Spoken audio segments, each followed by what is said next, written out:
आता काही घडामोडी विस्तारित स्वरूपामध्ये पाहूयात। महायुतीच्या नेतृत्वाविषयीची महत्त्वाची बातमी आहे। विधानसभेची निवडणूक मुख्यमंत्री एकनाथ शिंदे यांच्या नेतृत्वात लढणार की नाही याबाबत संभ्रम निर्माण करणारे विधान भाजपचे प्रदेशाध्यक्ष चंद्रशेखर बावनकुळेंनी एनडीटीव्ही मराठीशी बोलताना केलेलं आहे। विधानसभा निवडणूक एकनाथ शिंदेंच्या नेतृत्वामध्ये लढणार का असा प्रश्न विचारल्यावर बावनकुळेंनी सध्या शिंदे महायुतीच्या सरकारचं नेतृत्व करतात आणि निवडणूक महायुतीच्या नेतृत्वामध्ये लढणार आहोत असं म्हटलंय। शिवाय संघाला आपले विचार मांडण्याचा अधिकार आहे आणि अजित पवार महायुती सोबतच निवडणूक लढतील असा विश्वासही बावनकुळेंनी व्यक्त केलाय। उद्या आज होणाऱ्या पुण्यातल्या प्रादेशिक महासंमेलनाच्या पार्श्वभूमीवर चंद्रशेखर बावनकुळेंशी संवाद साधलाय आमचे प्रतिनिधी राहुल कुलकर्णी।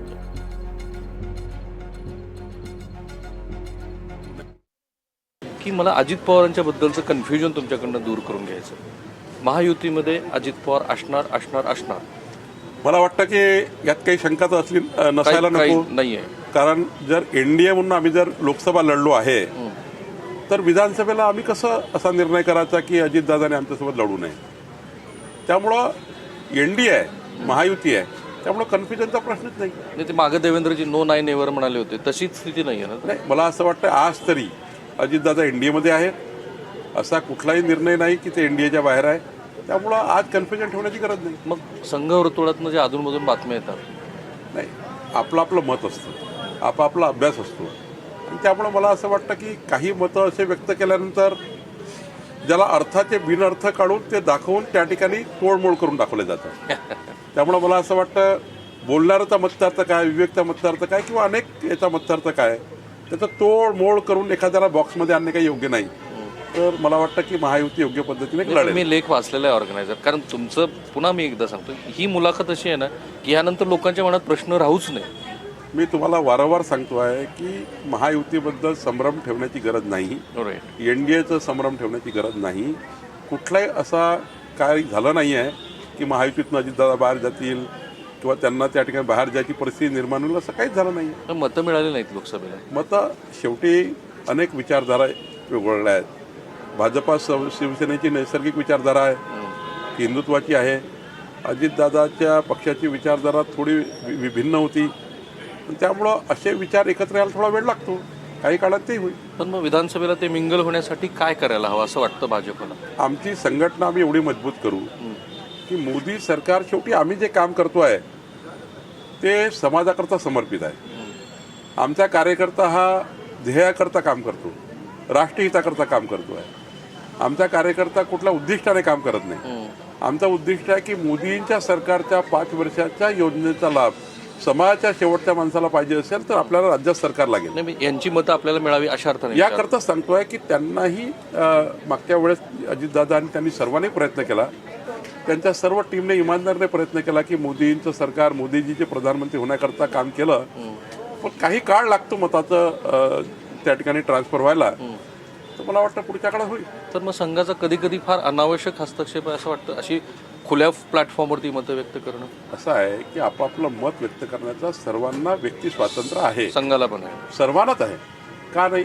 प्रत्येकाला अधिकार आहे। पण मग त्यातनं परसेप्शन असं आहे की काही परसेप्शन नसताना चुकीचं तयार होतं, पण काही खरी असू शकतात, काही खरं असू शकतं। ही गोष्ट जर अर्थ नाही आहे, पण मला वाटतं की आपापलं व्यक्ती स्वातंत्र्य आहे, प्रत्येकाला मत व्यक्त करण्याचा अधिकार आहे, प्रत्येकाला विश्लेषण करण्याचा अधिकार आहे आणि विश्लेषणातनं काही पॉझिटिव्ह काही निगेटिव्ह असं असतं, पण त्यातनं काही फार चांगल्याकडे जाण्याचा अर्थ असतो। शेवटच्या भागाकडे आहोत। जागा वाटपांचा काही लोकसभेच्या निकालाचा निकष लावायचा?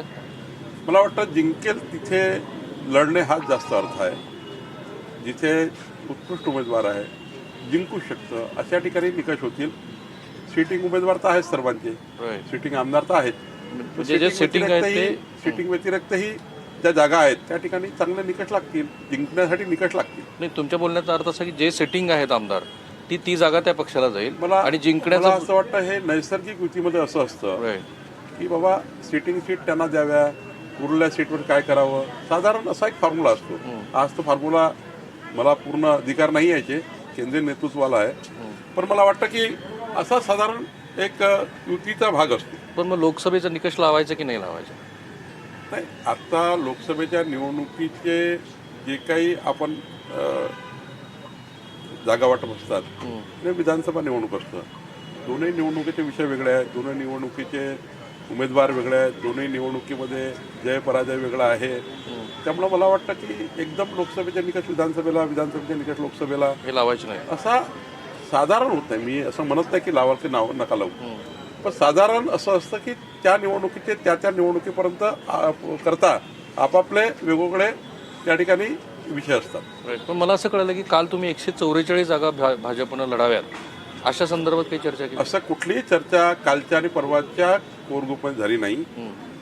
विश्लेषण मात्र 288 विधानसभेत झालं. ओके. पण भाजप निवडी मागाव्या, शिवसेना निवडा मागाव्या, अजितदादा निवडा ठेवाव्या, महायुती निवडा ठेवाव्या, असं कुठल्याही चर्चा आज तरी नाही. पण प्रदेशाध्यक्षांना काय वाटतं, भाजपनं किती जागा लढाव्यात? कुठल्याही पक्षाच्या अध्यक्षाला वाटतं की त्या पक्षाने जास्त लढावं. आणि मग मुख्यमंत्री? मुख्यमंत्री आज विषयच नाही. आज सध्या एकनाथ शिंदे मुख्यमंत्री आहे. हो, पण त्यांच्याच नेतृत्वात निवडणुकीला सामोरे असं जाणार. आहे की महायुतीच्या नेतृत्व समोर आहे. मोदीचं सरकार दिल्ली केंद्रात आहे आणि आमचं एकनाथजी असो, अजितदादा असो किंवा देवेंद्रजी असो, मुख्यमंत्री पदाकरता कुणी या ठिकाणी काम करत नाही. राईट. आम्ही सर्व काम करतोय की महाराष्ट्रामध्ये 14 कोटी जनतेला केंद्र आणि राज्य सरकारच्या योजनांचा फायदा कसा होईल, हे राज्य देशामध्ये कसं क्रमांक 1 वर होईल, याकरता सर्वच नेते काम करतात. आणि अजितदादा असणारच आपल्याबरोबर 100% आता अजितदादा आहेत ना. तिसरी आघाडी वगैरे तो जो काही चर्चा आहे त्याला मला काय वाटतं की आज काही या गोष्टीला तारतम्य नाही, या गोष्टीला जर तर नाही.